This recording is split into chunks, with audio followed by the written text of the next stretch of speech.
y aprender de personas que nos puedan enseñar la gracia de de una manera práctica, no solamente teoría, ¿no? Amén, Y, amén. Qué y el qué pastor lindo lo que Otoniel, acaba de pues, decir. hace rato que demuestra eso en su vida. Así que yo para Qué mí lindo lo que es acaba de un decir, honor pastor. y un gusto siempre estar con él, porque no me han visto conectado en alguna de sus clases, pero yo soy muy amigo de él en forma personal y en forma íntima, ¿no? Así que, Amén. Muy bien, así que hermano. Bueno, yo Gracias, todavía. Pastor yo Pedro, aprovecho por de eso de él y aprendo de él en forma de por su Amén. aporte. Amén. Gloria a Dios. Muy bien, miren, acabo de entrar al Zoom, acá y también al Facebook, ya estamos en el Face. A ver, déjenme acá chequear. Sí, ya estamos. Gloria a Dios, una bendición poderos tener aquí en la sala del Zoom y también podernos comunicar y proyectar con los hermanos y amigos allí en el Face. Eh, a ver, vamos a estar aquí ya. Muy bien, hermanos, hoy vamos a estar hablando sobre un tema que es fundamental en lo que tiene que ver con las relaciones que nosotros como pueblo de Dios, como hijos de Dios, como hermanos en Cristo, tenemos que conservar y preservar, que es la unidad, que es el cariño, la amistad, el afecto, los unos para con los otros.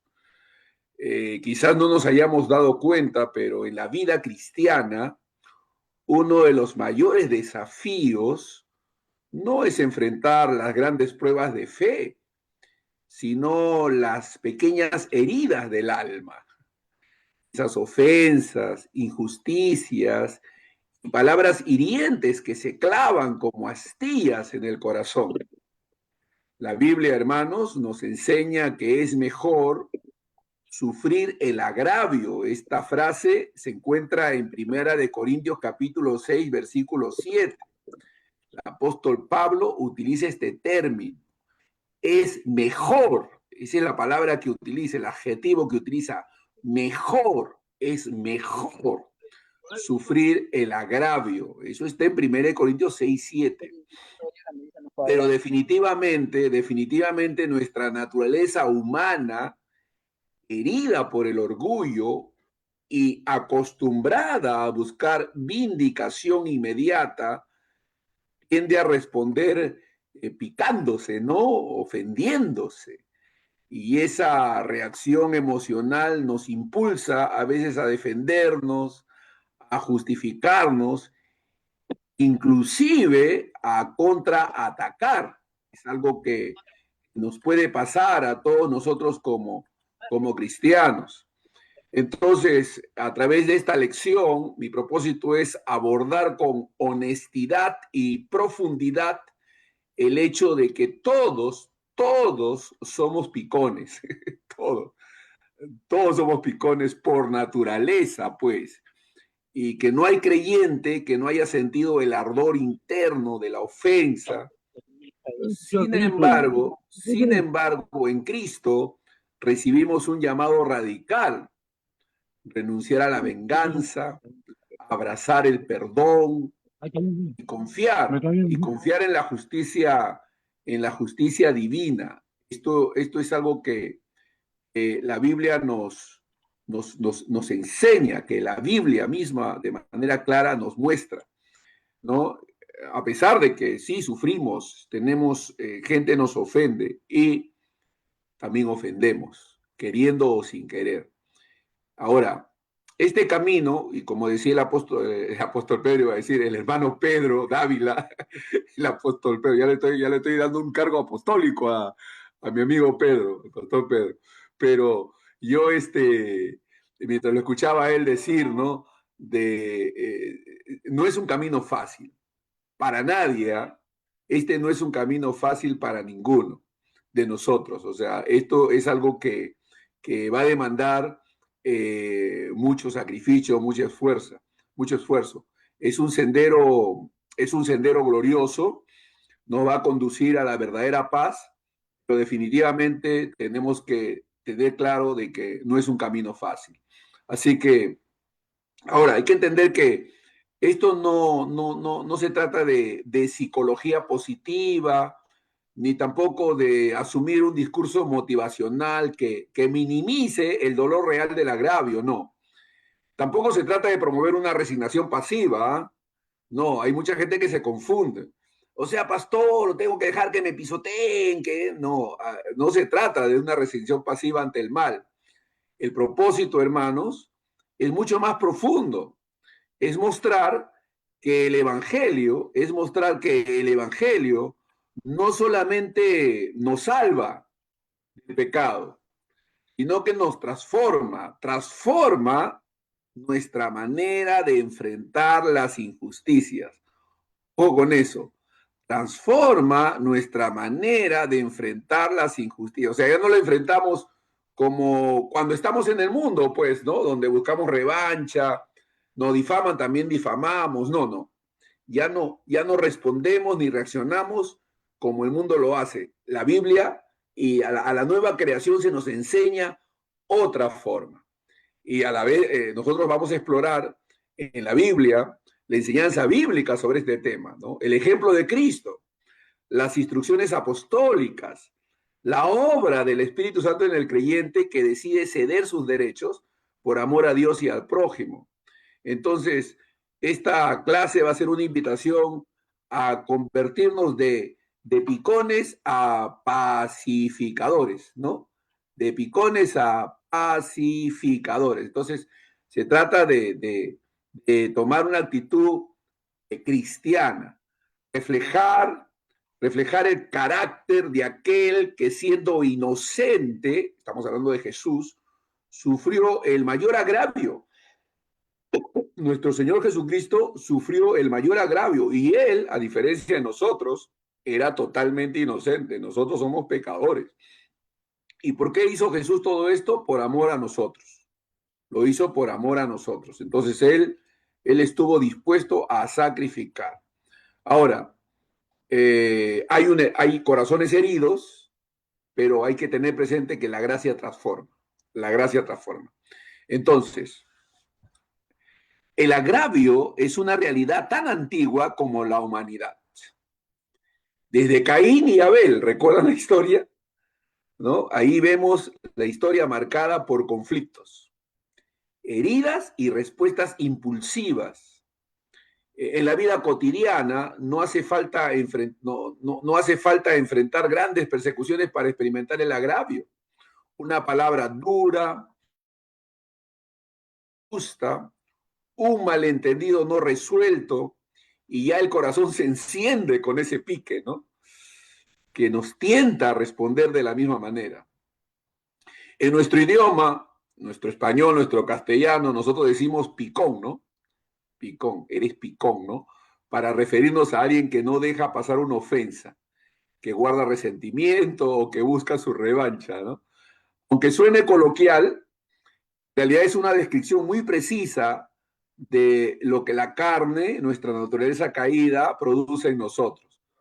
Todos somos picones, de una u otra forma. A mí si me preguntan, pastor, pero usted no siente nada cuando lo humillan, cuando lo difaman, lo sobajan, lo menosprecian. No, ¿cómo voy a decir que no siento nada?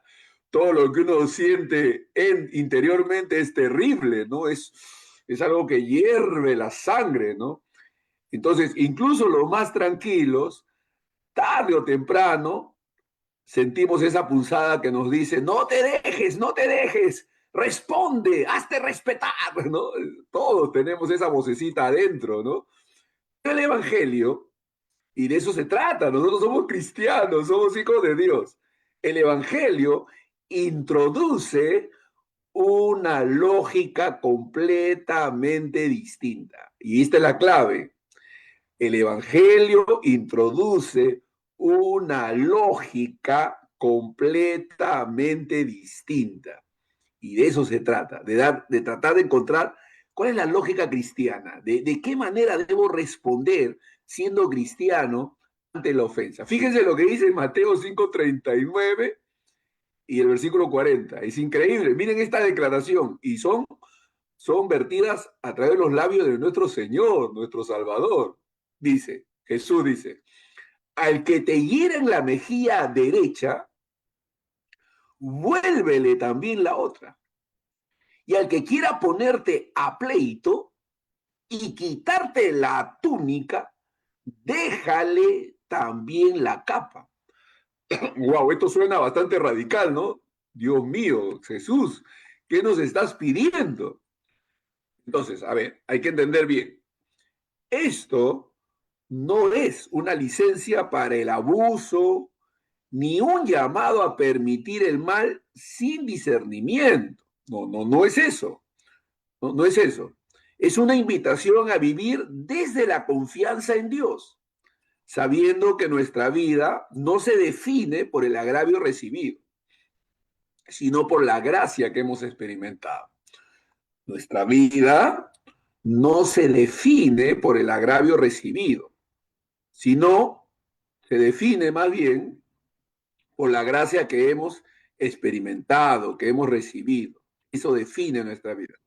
Entonces, nosotros tenemos que explorar la Biblia y ver qué es más glorioso, qué es más glorioso.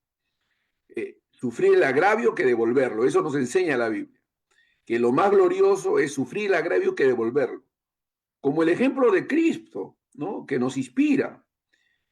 Y de qué manera el Espíritu Santo nos capacita para actuar contra nuestra naturaleza impulsiva. O sea, si el Espíritu de Dios mora en nosotros, Él va a capacitarnos, el Espíritu Santo que mora en nosotros nos va a capacitar para actuar contra nuestra naturaleza impulsiva.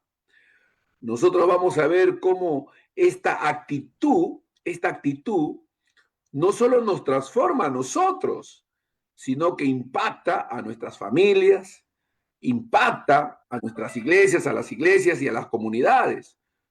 Nos convierte en un testimonio vivo de la justicia y la paz de Dios.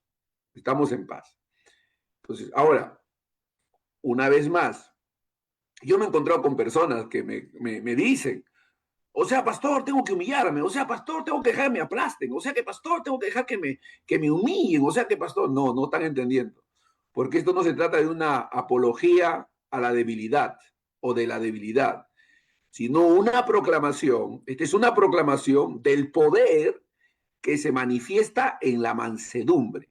Hay un poder que se manifiesta en la mansedumbre, porque en Cristo aprendemos a perder, ¿no? Aprendemos a perder.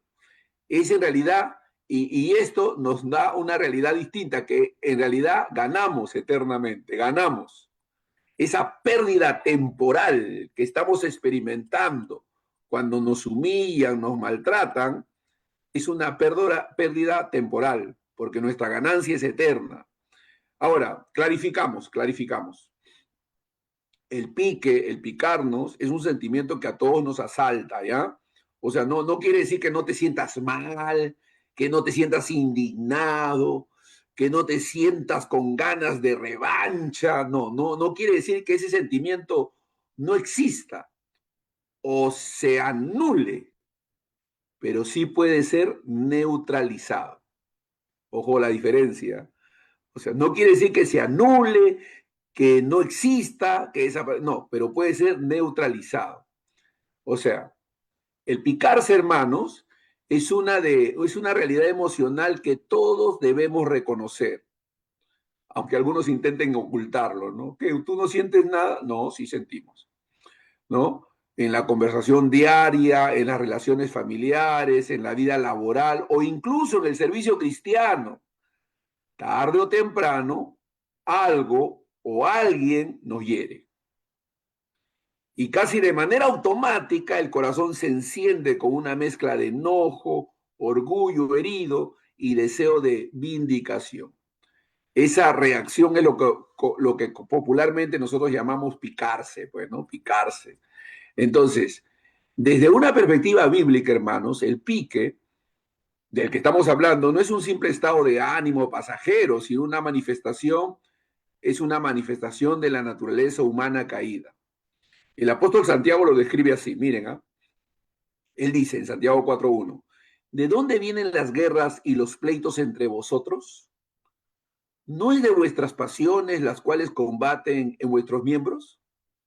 O sea, Santiago reconoce que hay pasiones en nosotros combatiendo en nuestros miembros. Entonces, este picarse nace cuando interpretamos una acción o palabra como una afrenta personal y nuestro ego se siente amenazado. En ese momento, la carne exige justicia a su manera. Respuestas duras, miradas frías, venganzas sutiles o en algunos casos confrontaciones abiertas también. Entonces, el agravio es un catalizador del orgullo. El orgullo es catalizado a través del agravio, ¿no? En el fondo, el pique se alimenta del orgullo. En Proverbios 13:10 dice, lo dice sin rodeos, ¿eh? Ciertamente la soberbia producirá contienda. Ciertamente la soberbia producirá contienda. Eso es lo que dice Proverbios. Así que cuando nos picamos, no siempre es porque la ofensa haya sido tan grande, sino porque nuestra autoimagen se siente dañada.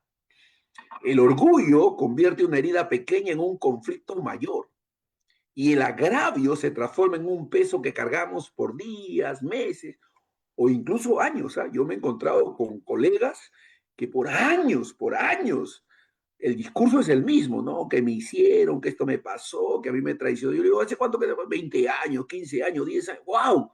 Tantos años cargando esa ofensa, ¿no? Ese resentimiento.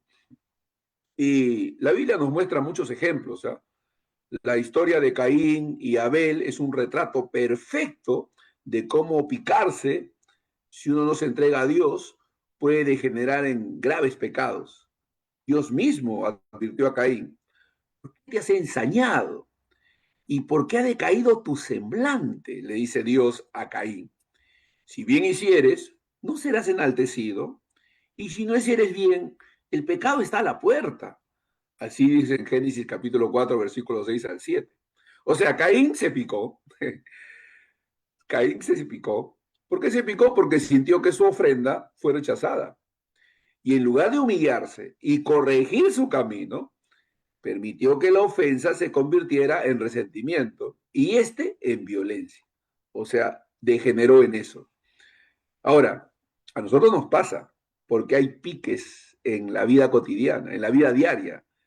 Ese pique se puede aparecer de formas muy sutiles. Cuando, por ejemplo, no nos saludan en la iglesia como esperábamos, ¿no? Pero ¿por qué no me saluda? ¿Por qué no me saluda bien? Cuando no somos reconocidos por un buen trabajo que hemos hecho, cuando otro recibe el crédito o la atención que nosotros creemos merecer, en todos estos casos, la reacción instintiva es cerrarnos, distanciarnos o incluso hablar mal de la persona que nos ofendió. Pero esa reacción, aunque natural, es una reacción natural, no es espiritual. No es espiritual. Pablo, escribiendo a los Corintios, les recuerda que la verdadera madurez cristiana se mide en la capacidad de sufrir el agravio sin devolverlo. Ojo con esta declaración. El apóstol Pablo, escribiendo a los Corintios, les recuerda que la verdadera madurez, ojo que todos marchamos hacia ella, ¿no? Todos anhelamos ser maduros, todos anhelamos madurar. Acá hay una clave. La verdadera madurez cristiana se mide en la capacidad de sufrir el agravio sin devolverlo. Repito, 1 Corintios 6:7, ¿no? Entonces, si nosotros le damos una mirada pastoral a esto de picarse, como pastores, nosotros vemos matrimonios, amistades y ministerios fracturarse, no por grandes doctrinas o por grandes pecados doctrinales, sino por agravios mal procesados. ¿Por qué? Por agravios mal procesados. El picarse, si uno no se somete a la obra del Espíritu Santo, se va a convertir finalmente en una raíz de amargura. La Biblia dice, sobre toda cosa guardada, guarda tu corazón porque de él mana la vida. En Hebreos 12:15 dice que debemos cuidarnos de toda raíz de amargura, porque esa raíz de amargura va a contaminar no solamente a la persona herida, sino a todos los que están alrededor. Entonces, la pastoral bíblica, hermanos, o sea, desde una perspectiva pastoral, no pretendemos minimizar el dolor de la ofensa, pero lo que queremos es enseñar a mirar más allá del momento presente. Hay que mirar hacia adelante, es mirar más allá del momento presente y ver el agravio, ojo, y ver el agravio como una oportunidad para manifestar el carácter de Cristo. Ver el agravio como una oportunidad para manifestar el carácter de Cristo. Si en el mundo el pique es visto como señal de dignidad, en el reino de Dios el dominio propio y el perdón son la verdadera honra. Yo me acuerdo, estando en Trujillo, perdón, llevando a cabo un evento muy internacional, encontré con un ministro que estaba ofendido por algún maltrato que había recibido, siendo que había sido invitado a este evento. Y me dijo a mí, no, yo no salgo a predicar. Él le tocaba predicar en unas horas. Decía, no, yo no voy a salir. Yo le digo, ¿pero por qué? No, me han ofendido. Han tocado mi dignidad ministerial, me dice. Han tocado mi dignidad ministerial. Yo le dije, no, varoncito. Bueno, si ha sido así, perdónanos, varón, mira, no es así, te amamos, te respetamos, por eso te hemos invitado. Por favor, eres un hombre de Dios, Dios te va a usar. Y como yo le estuve ahí diciendo, dale, dale, de esta manera, me dijo, mire, pastor, por usted lo voy a hacer. Pero la próxima vez yo no vengo a ninguna invitación que se me haga desde aquí. Y yo dije, amén, varoncito, pero comparte, varón. Y comparte. Y Dios lo usó de tal manera, Dios lo usó de una manera tan extraordinaria, que al final nos pidió perdón él mismo.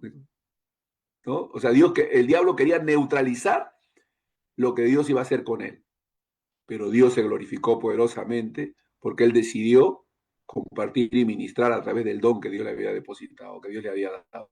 Entonces, no hay excusa, no hay tal cosa como, no, mi dignidad, no, que se metan con mi hijo, eso no lo voy a permitir, que se metan con mi esposa, eso no lo... Mira, si tú le dices eso al diablo, el diablo va a usar precisamente aquello que más te ofende a ti.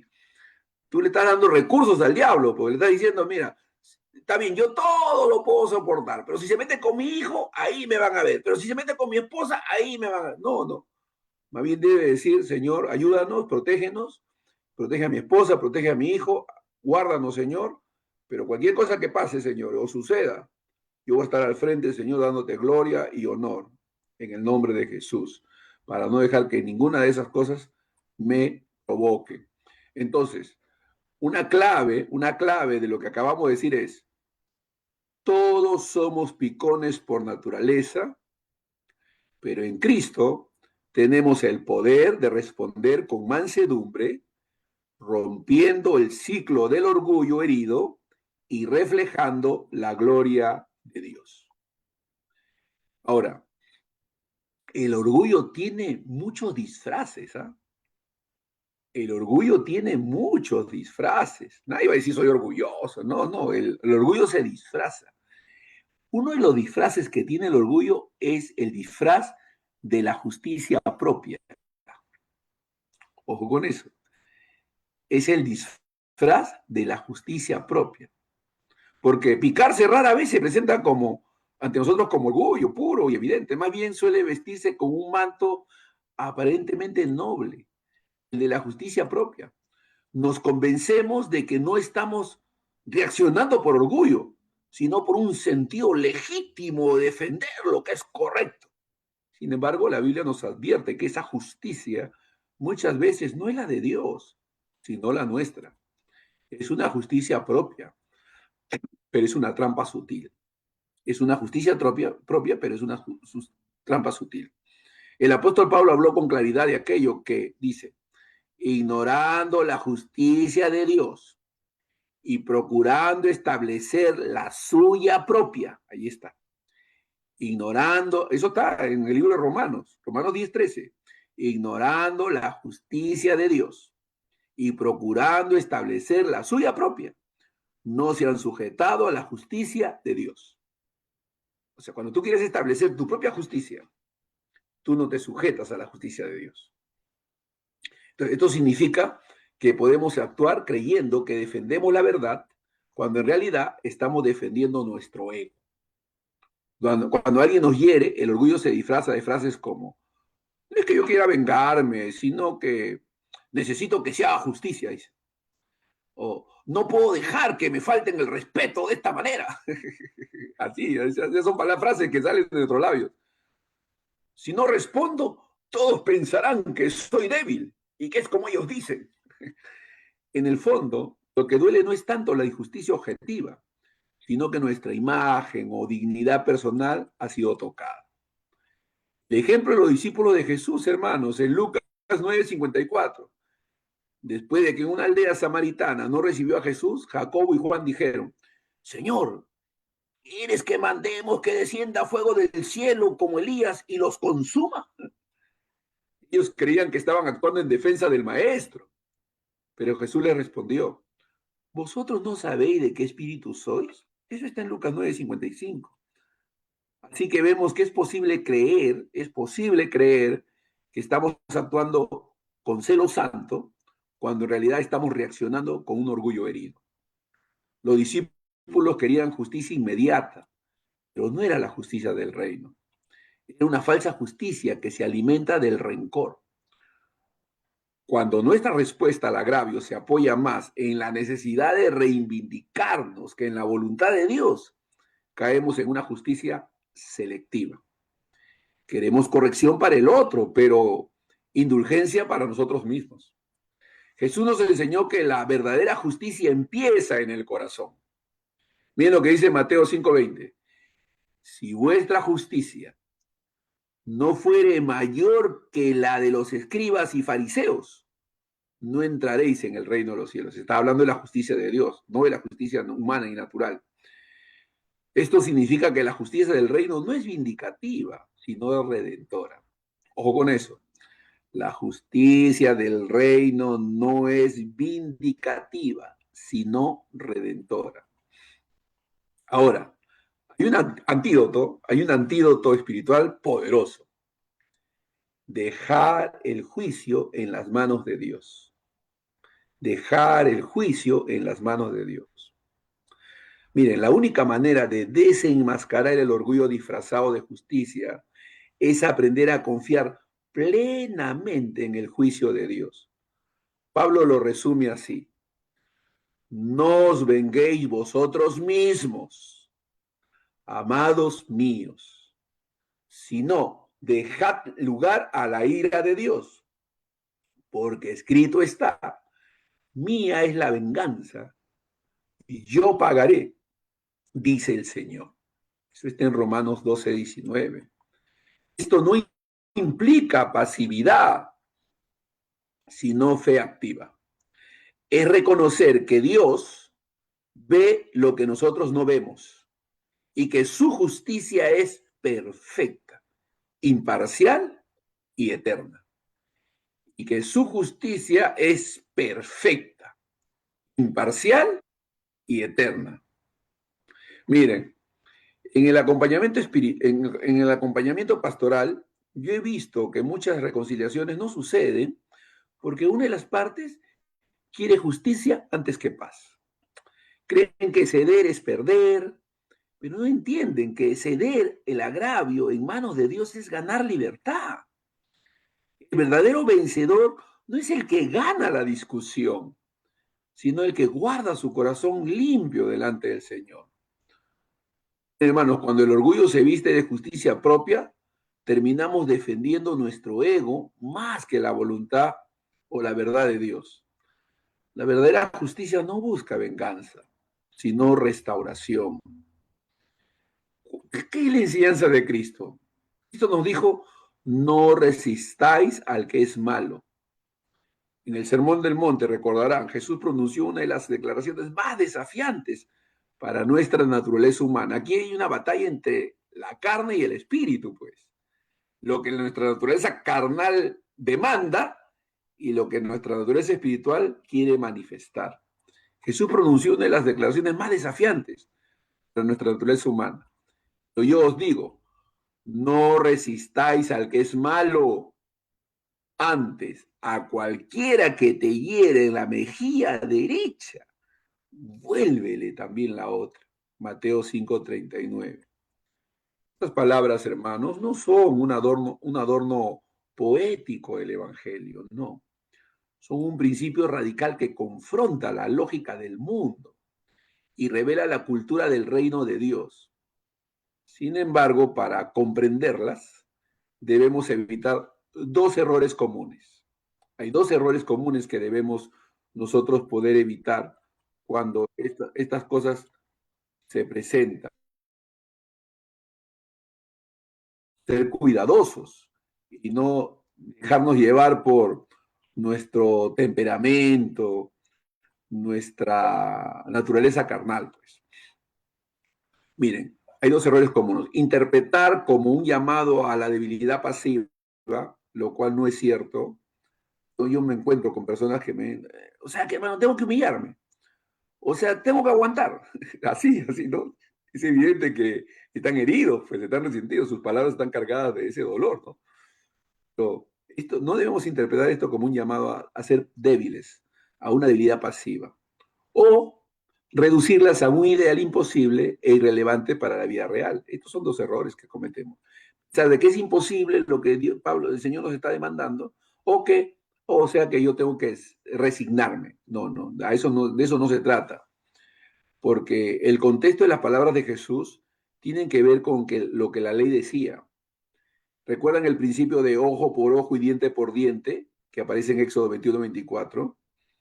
Eso fue establecido como límite para la venganza personal, no como un permiso para la represalia desproporcionada.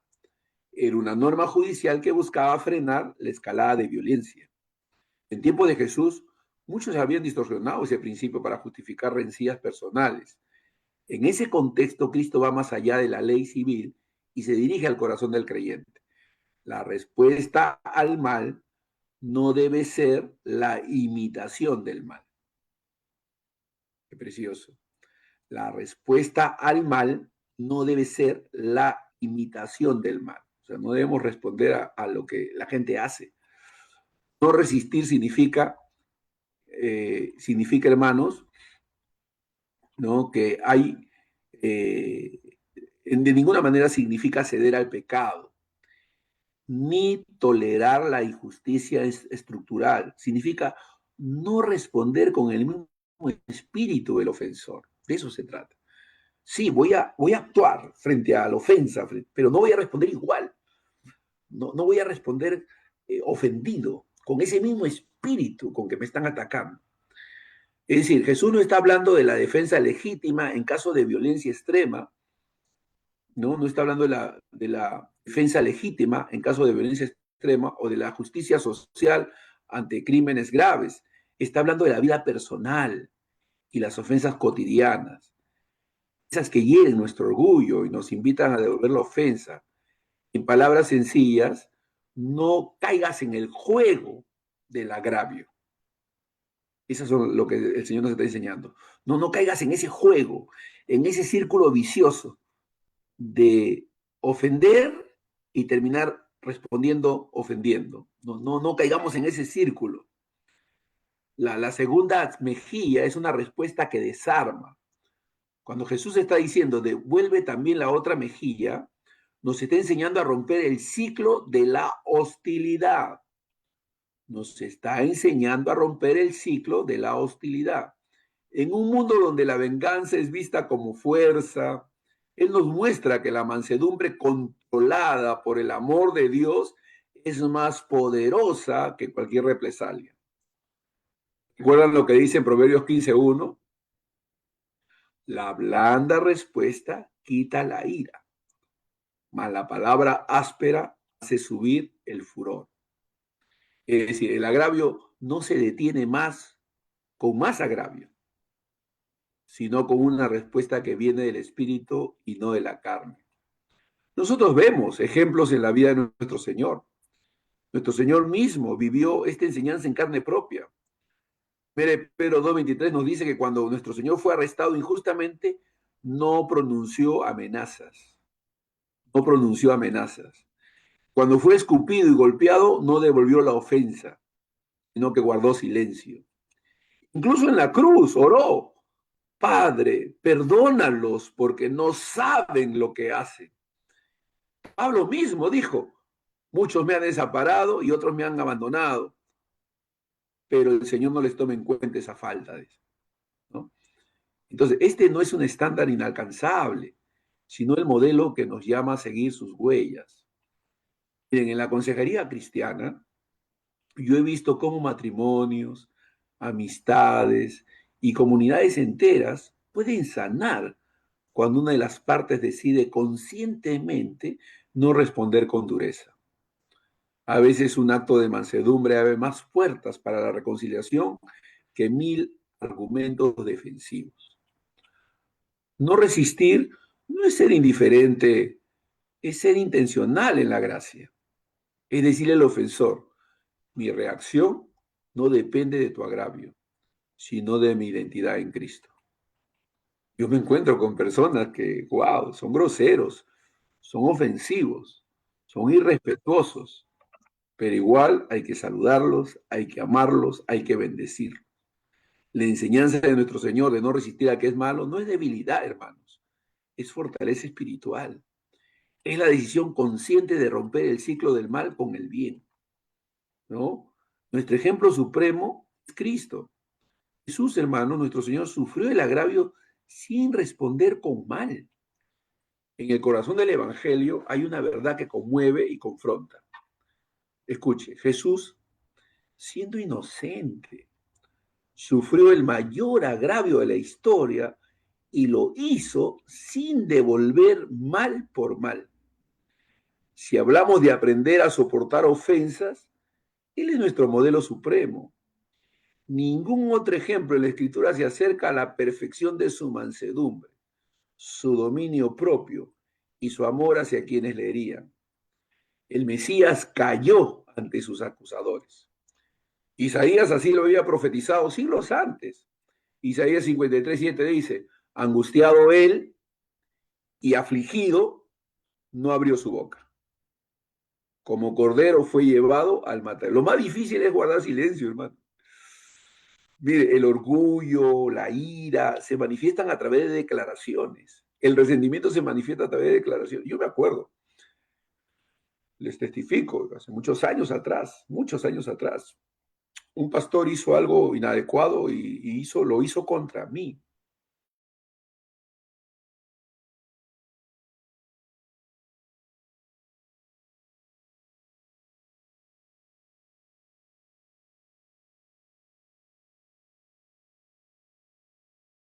A mi persona. Nos arrebató a uno de los soportes financieros en mi iglesia local. Wow, se llevó a un hermano que traía soporte financiero a la iglesia. Era otro americano y él también americano. Wow. Fue doloroso. Pero yo me daba cuenta que pasado unos meses, un tiempo, y yo contaba esa historia y siempre la contaba con dolor y siempre con cierta queja en relación a ese pastor. Y me encontré con el texto que dice que sobre toda cosa guarda, guarda tu corazón porque de él emana la vida y que de la abundancia del corazón habla tu boca. Y me di cuenta que mis expresiones de queja, de reclamo, no eran sino el reflejo de lo que había en mi corazón. Estaba resentido.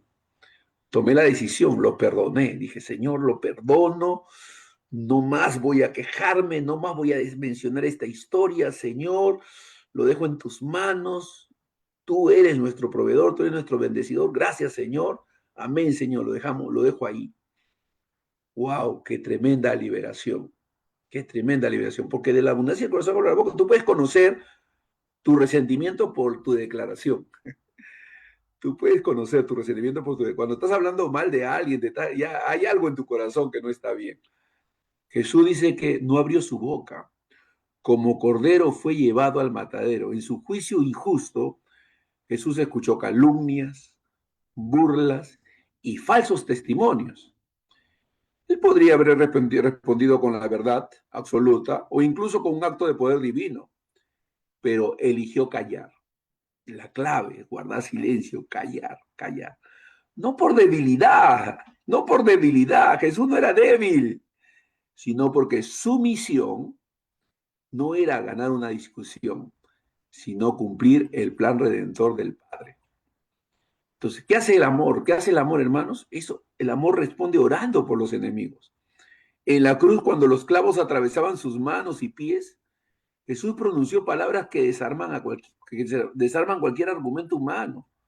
Padre, dijo él, perdónalos, porque no saben lo que hacen.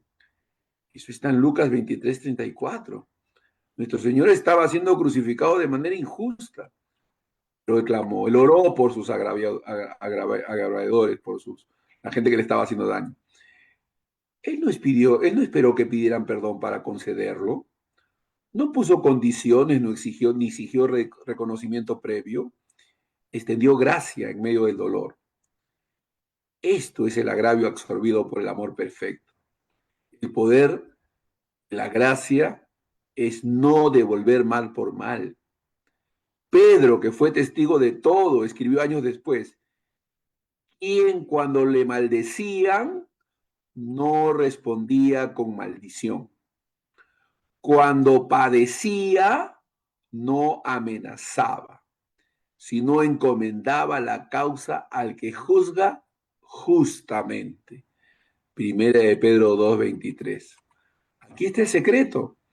Jesús podía soportar el agravio porque confiaba plenamente en la justicia del Padre.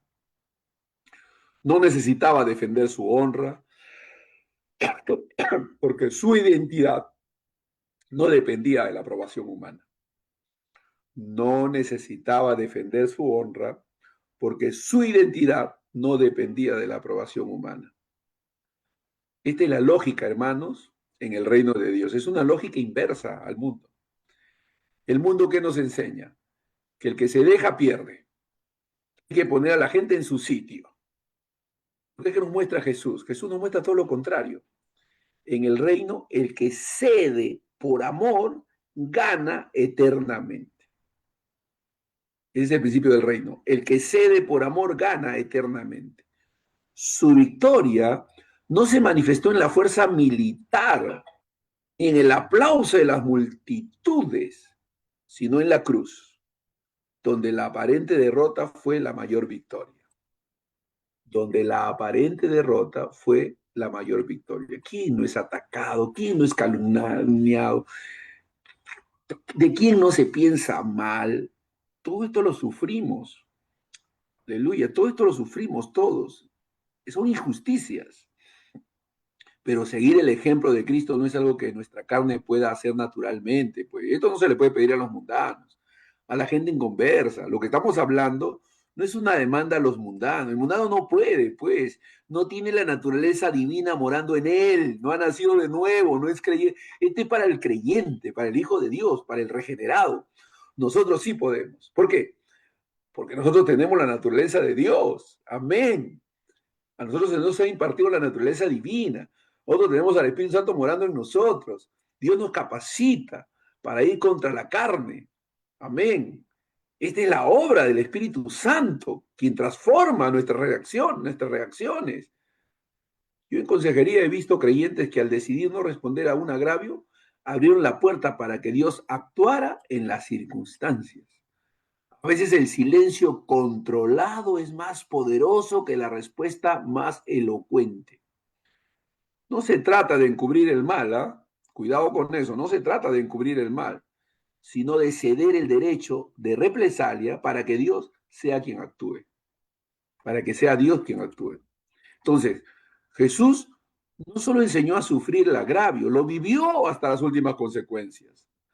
Su mansedumbre en medio de la injusticia es la inspiración y el modelo para todo creyente.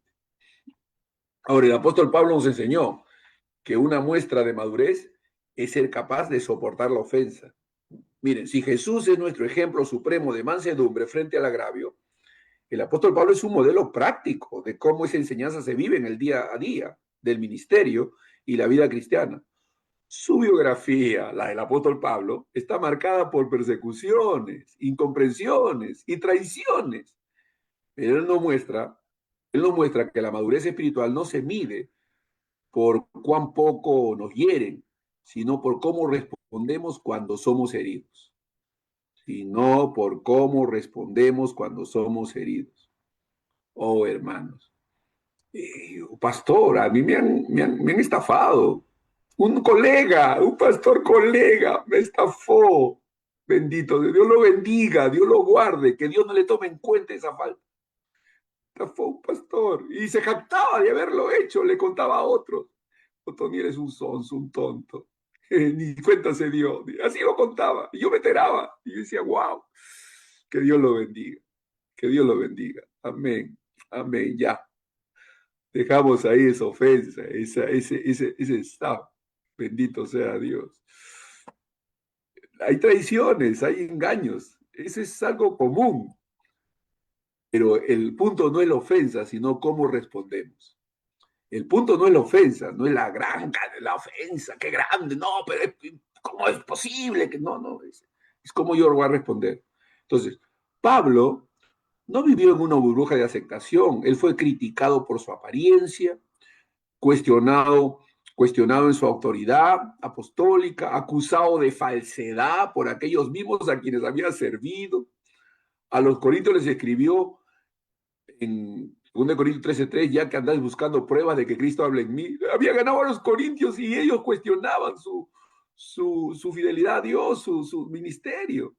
Incluso los creyentes de su círculo podían llegar a decepcionarlo. A Timoteo le confesó, en mi primera defensa, ninguno estuvo a mi lado, sino que todos me desampararon. Pero ¿cómo termina? No les sea tomado en cuenta. Eso está en 2 Timoteo 4:16. Debemos aprender de ahí. No les sea... Mire, en su defensa, cuando estaba siendo acusado, nadie lo defendió. Todos lo dejaron solo. Pero él termina diciendo, no les sea tomado en cuenta. Qué maravillosa declaración de Pablo. Está lleno del Espíritu Santo. La frase final revela, esa frase final que Pablo menciona, revela un corazón maduro. Pablo no guardó rencor, sino que deseó el perdón para quienes lo habían abandonado. Y Pablo da un consejo a los corintios. ¿Cuál es su consejo? Es mejor sufrir el agravio. En 1 Corintios 6:7, Pablo confronta a la iglesia por sus pleitos legales entre hermanos y lanza una pregunta que golpea nuestra lógica carnal. ¿Por qué no sufrís más bien el agravio?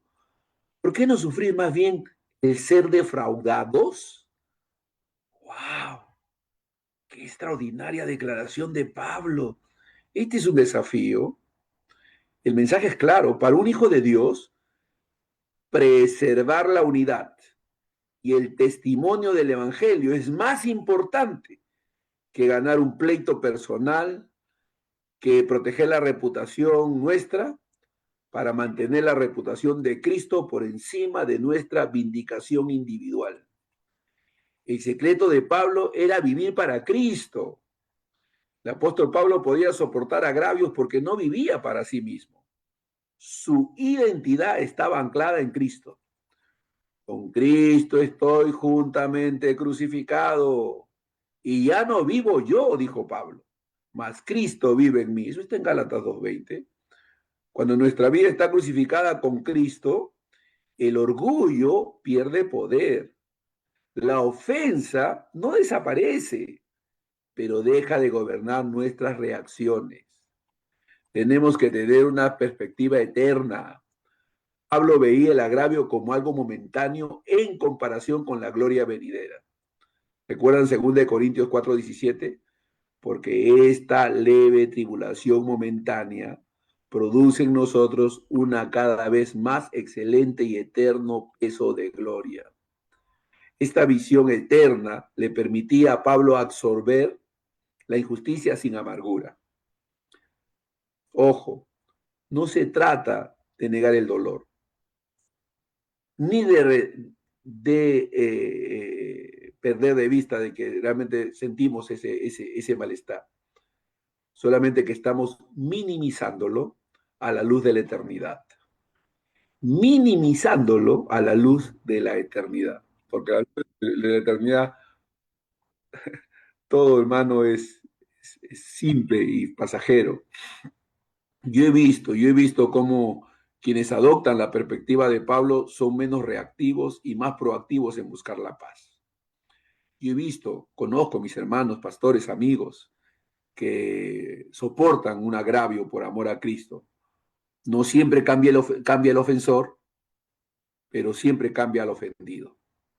Lo libera del peso del resentimiento y le acerca al corazón del Padre. Entonces, aquí el perdón es el antídoto contra la amargura. Y no tienes que esperar sentir perdonar. Cuidado con eso. Es que no siento perdonar, pastor. No, no. Esto no se trata de sentir, se trata de hacer. Toda ofensa no procesada correctamente termina generando una reacción natural, amargura. Esta amargura es como una raíz que crece en lo profundo del corazón, invisible al principio, pero capaz de deformar todo lo que toca. El antídoto de la palabra de Dios que Dios nos da para esta toxina espiritual es el perdón. Esa es la clave, ese es el antídoto, el perdón. Perdonar. ¿Qué nos dice Hebreo 12:15? Nos advierte. Mirad bien, no sea que alguno deje de alcanzar la gracia de Dios, que brotando alguna raíz de amargura os estorbe y por ella muchos sean contaminados. Escucha, hermanito, hermana, la amargura no solo daña al ofendido, sino también a todos los que le rodean. El creyente que guarda resentimiento pierde la dulzura de su comunión con Dios, contamina sus relaciones y sin darse cuenta se convierte en un canal de críticas, quejas y división. El perdón es más que un sentimiento. El perdón es más que un sentimiento. En la Biblia, perdonar no es sentir simpatía por el ofensor, sino liberarlo de la deuda moral o emocional que creemos que nos debe. Pablo lo enseña en Efesios 4:32. Antes bien, sed benignos unos con otros, misericordiosos, perdonándoos unos a otros, como Dios también os perdonó a vosotros en Cristo. Entonces, el perdón cristiano no se basa en la gracia, el perdón cristiano se basa en la gracia que hemos recibido. Déjenme remarcarlo. El perdón cristiano se basa en la gracia que hemos recibido. Si Dios nos perdonó una deuda impagable, ¿cómo vamos a retener contra otros deudas pequeñas en comparación? Ahora, repito, perdonar no es minimizar el agravio. Muchos se resisten a perdonar porque creen que hacerlo es decir, no fue tan grave o no pasó nada. No. Bíblicamente perdonar no es negar la gravedad del mal, sino decidir no vengarnos y dejar el caso en manos de Dios. Perdonar es reconocer el daño, pero también reconocer que la justicia final le pertenece al Señor. Hay una matemática del perdón. No, miren la matemática del perdón. Jesús la manifestó. Jesús manifestó la matemática del perdón. Pedro, con buena intención, preguntó a Jesús si debía perdonar hasta 7 veces. ¿Recuerdan? Jesús respondió, no te digo hasta 7, sino hasta 70 veces 7. Esta no es una fórmula aritmética, sino una manera de decir, perdonas. Eso es lo que Jesús quería decir. Cuando Jesús utilizó el término hasta 70 veces, hay gente que hasta multiplica y saca su cuenta. A ver, ¿hasta cuánto puedo perdonar? No, lo que Jesús está diciendo, oye, Pedro, tu perdón debe ser infinito, no debe tener límites. El perdón en el reino de Dios no es escaso ni condicional. Es abundante y constante, como el amor del Padre. El perdón en el reino de Dios no es escaso ni condicional. Es abundante y constante como el perdón, el amor del Padre. Bueno, ahí nos vamos a quedar. Hay mucho más. En la siguiente semana continuaremos. Hay mucho más. pero hoy nos quedaremos ahí por cuestión de tiempo. Así que Dios nos ayude, hermanos, a reflexionar sobre estas verdades. Estos son principios del reino.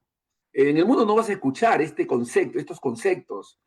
El mundo no te va a decir lo que estamos hablando aquí, ¿no? El mundo te va a dar otro modelo, la venganza, el ojo por ojo. Yo me recuerdo cuando estábamos hablando con un hombre que había buscado sacar provecho de mi hijo y hacerle daño. Me acuerdo que delante de mi hijo yo le di la mano a este hombre, le di la mano y le dije que Dios te bendiga, le dije así, delante de mi hijo. Mi hijo se quedó sorprendido. Este hombre quería hacerme daño, me dijo mi hijo, y luego mi hijo me abrazó y me dice, gracias papá por enseñarme el poder del perdón. Gracias papá por enseñarme el poder del perdón. Fue maravilloso. Mi hijo aprendió y tenemos que aprender a perdonar. Hay gente que nos ha hecho daño, que nos ha herido, hay que perdonar, hay que despojarnos de todo resentimiento. Sobre toda cosa guardada, guarda tu corazón, porque de él mana la vida. No dejes que tu corazón se llene de amargura, de resentimiento, hermano. Bendice a Dios. Vamos a despedir de nuestros hermanos allá en el Face. Que Dios los bendiga. Gracias por acompañarnos. Que Dios los siga bendiciendo y nos quedamos un ratito con nuestros hermanos aquí en el interno, en el Zoom. Que Dios bendiga a todos nuestros hermanos que nos están escuchando y viendo por el Face. Bendiciones a ustedes. Gloria a Dios.